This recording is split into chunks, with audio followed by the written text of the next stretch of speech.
Hello out there. You're about to see a slideshow of our Panama Canal cruise from Los Angeles to Fort Lauderdale that we took on the summit by Celebrity. There's a picture of the summit. We left Los Angeles and made it to Cabo San Lucas, then down to Acapulco, to Jataco, over to Punta Neredas, through the canal, into Aruba, and from Aruba back up to Fort Lauderdale. The day one activity started out with the limousine picking us up and taking us down to San Pedro. Here we are standing in line waiting to get aboard the ship. Here is the rear end of the summit. Our cabins were here up on the top 9th deck. Here's Tom on the balcony of their cabin. There are several other views of the cabin that you can see. And here I am out on our balcony. As you can see from the pictures, our cabin was just about an exact duplicate of Tom's, except that our balcony was 8 inches narrower. We sat out there and watched all the traffic go by, big ships and little ships, and finally the time came when the ship pulled away from the dock. This is a view of the Cosmopolitan dining room, where we had early dinner with the same people for the entire trip. They were Jim and Dana, and Dana's mother Kyla, Carol and Bob, Barbara and Vince, Carol and Tom. After dinner we proceeded to the Celebrity Theater, which can hold 700 people, to watch the local entertainment. After that we went up to the casino. Here we have Tom and Carol losing money before the end of the first day. Day two was a full day at sea, and not much was accomplished. We went to a presentation by Cruise Critic. Then Tom and I walked around the ship and see what else was around.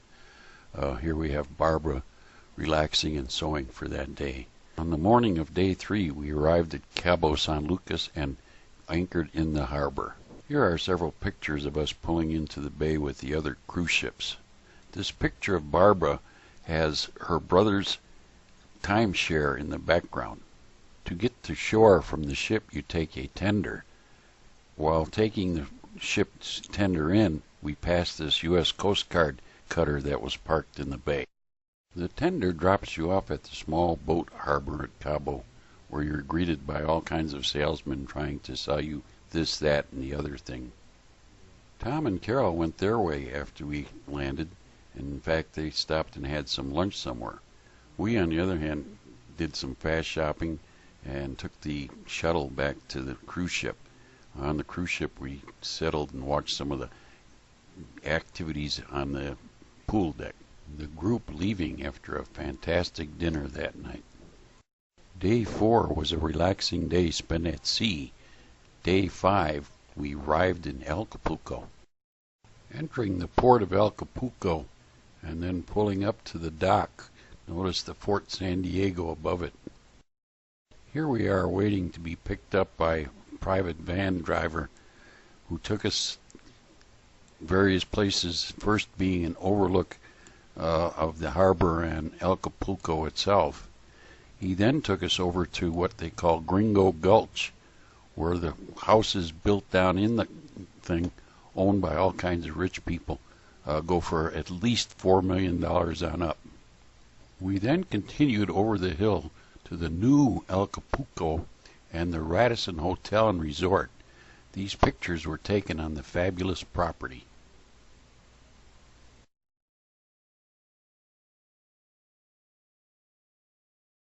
Those are real live pink flamingos.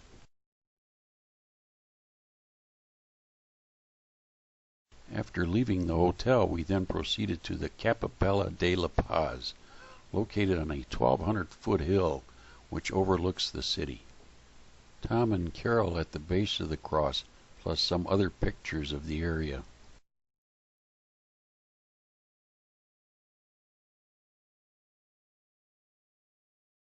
We then went to a shopping area in Old Acapulco that was supposed to specialize in silver. Here are some pictures taken during that time. The last stop on our tour was to see the world-famous Acapulco cliff divers. You can see them on the rock formation gathering up, getting ready to dive. First one crawls down the rock a bit and gets over to dive. I missed his dive. 4 guys then crawled down a rock to dive. This time we were lucky and caught the pictures, and Tom also got a good picture of it. We then have the big daddy of the divers do a dive from the very top. He must have made it because we can see the ships leaving after the show. In the afternoon after lunch, Tom, Jim, and Dana walked over to the San Diego fort. The rest of us hung around the ship for the afternoon. The next day's stop was at the village of Huatuco, a small town that is just getting into the tourist business. They built this big, long pier to park at, and you walk, but you get to a nice little village that's been cleaned up and looks real nice. While we were walking the town, Tom had signed up and gone on a scuba excursion, so he missed all the views. After walking back to the ship from town, we find out that Tom had a very interesting time. He got bit by an octopus, leaving Huatuco and the octopus behind after a very interesting day. Day 7 was another relaxing day at sea, as evidenced by Carol sitting there reading and watching the wake. The only excitement for the day was dinner, where Tom took a bunch of pictures of the people at it. The one thing was, you could see Jim, he was looking and thinking, and he didn't have any bread, but we found out what he was thinking about: the sushi. The next morning we docked at Putuneras, Costa Rica, a small town on the western coast. This is where we signed up for a tour on the Terra X6, a 10-ton all-wheel drive truck with a bus shell welded on top. This is Jose, along with his partner Eric, owned the vehicle and conducted the tour. When driving off the bridge, we noticed hundreds of people out on the beach at 8 o'clock in the morning. We wondered why, and Jose told us it was the last day of a month-long carnival. We were about to make a left turn off this main highway and start climbing the hills on secondary roads, looking at all the scenery as we climbed. We finally climbed up and came to this U-spot so we could see the ship in the far distance. We proceeded further inland, passing things that looked like banana plants, and stopped at this rest stop. And here we stood in front of the Terra X6. Jose then said we would go down to the river. Where? Down there. As we started down the hill towards the river, we passed houses of varying prices, from fancy to mid-fancy to dirt poor. Once down at the river, Jose and Eric start setting up for a snack while we looked at all the scenery. That suspension bridge would take old trucks across it. There were also locals swimming down in the nice, beautiful water down there. Once Jose and Eric had set up and the crowd gathered around, they proceeded to show us how they make fancy Costa Rican drinks. Too many drinks and the party might get out of hand. Notice Barb, Carol, and I in the background. Here we also are posing in front of the monster truck before going back to the ship. After lunch aboard the ship, we walked back to town to see how the carnival was doing.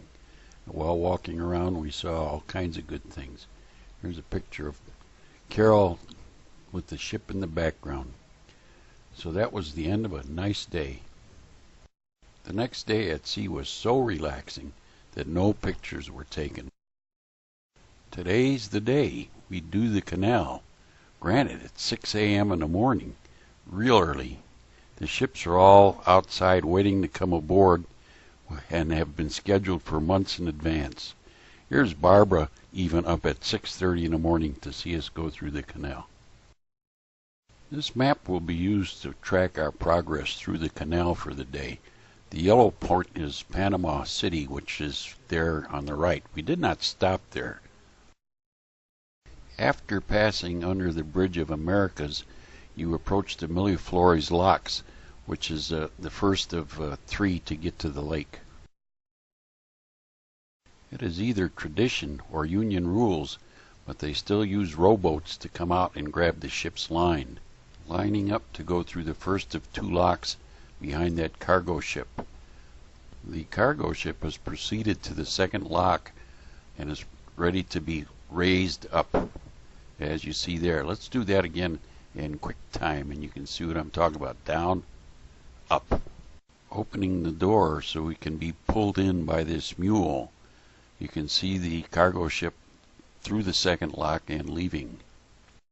We then proceed to the Pedro Niguel lock, which lifts us up to the lake level of 85 feet above sea level. It was hot even under the umbrella, over 90 degrees that day. The ship then proceeded up the Calabria Cut, which was cut through the mountains out of solid granite. On the way up, we passed under a suspension bridge of a modern design. You also pass by the Continental Divide, and you're 400 feet from the water to the top. They're also building and rebuilding and continuing to maintain the cut at this time. Here I am watching our ship's progress through the cut to Gatun Lake. The canal schedule has the ships entering the lake from both sides from midnight till noon, and then exiting the lake from both sides from noon till midnight. After waiting for about an hour in the lake, it became our turn to go through the locks. Here is the spillway of the Gatun Dam, lining up to go through the first of 3 of the Gatun locks. The ship CP Borealis is next to us. Here's Tom looking at the CP Borealis. You can see next that the CP has gone down a lock and is ready to move to one more. As the CP exits the lock, this fuel storage vessel moves in. You can see that we've been lowered about 35 feet from the level of the lake in the first lock. We continue down to the second lock, which is the Gatun Lock's main terminal. Here you can see the second lock door behind us being closed and ready to go. Tom and Carol invited us over to their cabin for a drink and some pictures for the San Gabriel Valley Tribune, which we've done since Alaska. Here's Barbara and I doing a final pose. We finally cleared the canal at about sunset and let it fade away into the night. We then take and pull over to Cristobal, which is the dock just east of the entrance. There's a warehouse at the dock that they have set up with all kinds of stalls and dancers and things for the tourists to do while the ship is refilling. It was very interesting, but didn't last very long. And that was Panama Canal for the day. The next day was at sea, which was very, very rough. Look at the wave caps in this picture out of the thing. Tom and Carol were up and could take it, but as you can see by the following pictures, the sea was quite rough. I walked up to the pool deck and found very few people except for this photographer who was taking a picture of the pool. Look at the waves splashing in it. Just imagine if you were in that pool at the time, you would be smashed up in little things. And there was some really big waves in the pool. I spent the afternoon putting $20 or $30 worth of nickels in a little green min and other slot machines so that Dana could take them out again that night. Today's activities were on the island of Aruba, an island in the Caribbean owned by the Dutch. Here we are arriving at about 6:30 or 7 o'clock in the morning and pulling up to dock. The architecture was something unusual and can't quite put my finger on what it was. Tom and I went out on deck to help the captain dock the ship. While there we saw this yacht. It turns out that it was Donald Trump's yacht. Notice the helicopter and the boat docks. Tom was going to go snorkeling again today to see if he could find the octopus's relatives. So Barb, Carol, and I decided to take a tour of the town. Tom took this picture of us getting on the bus. After driving through the mountains of Aruba, all of 90 foot high and covered with cactus, the bus pulled up at the beach so we could get some pictures of the surf coming off the Atlantic. We then proceeded to the Thirst Aid Station, which is located at what was once Aruba's natural arch or bridge. It caved in, but in luck a new one is formed so that station can stay there. We passed a lot of condo construction on our way to our next destination, which was the Aruba Aloe Balm Factory. The lady here showed us how they cut the plant and harvest the balm.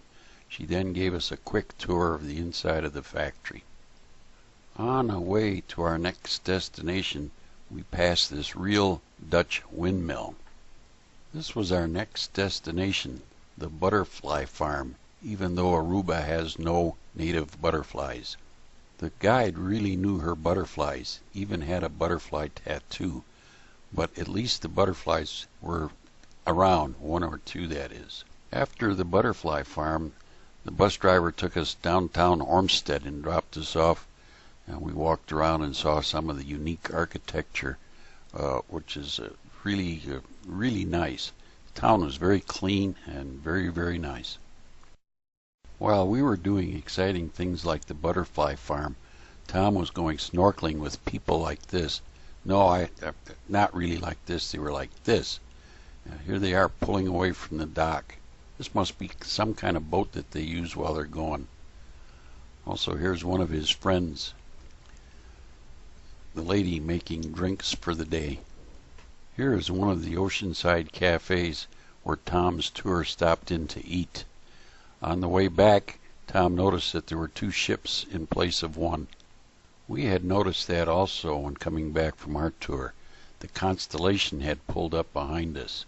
Here's a view of the ship from our cabin. That afternoon, Tom and Carol walked back to town to have a look around and also place the famous $85 phone call. Here's a view of Trump's yacht as they were walking back.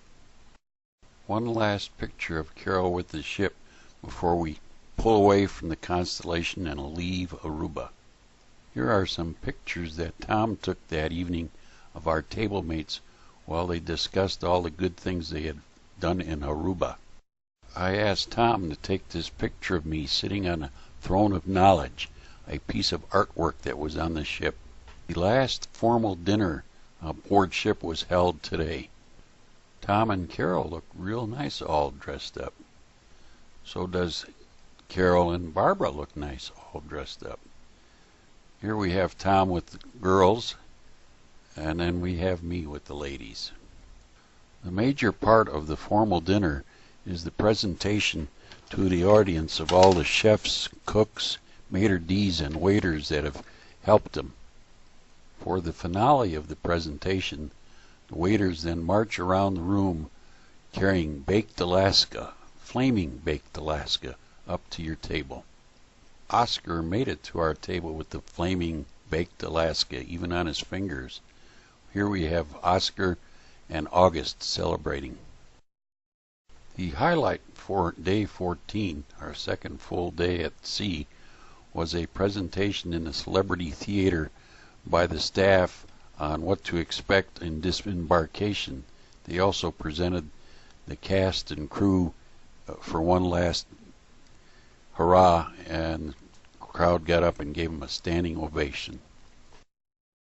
The last picture of Oscar and August taken that night. The last day of our vacation, which isn't vacation at all when you finish fighting the crowds. We pulled in at Fort Lauderdale about 6 a.m. in the morning, along with about 15 other cruise ships.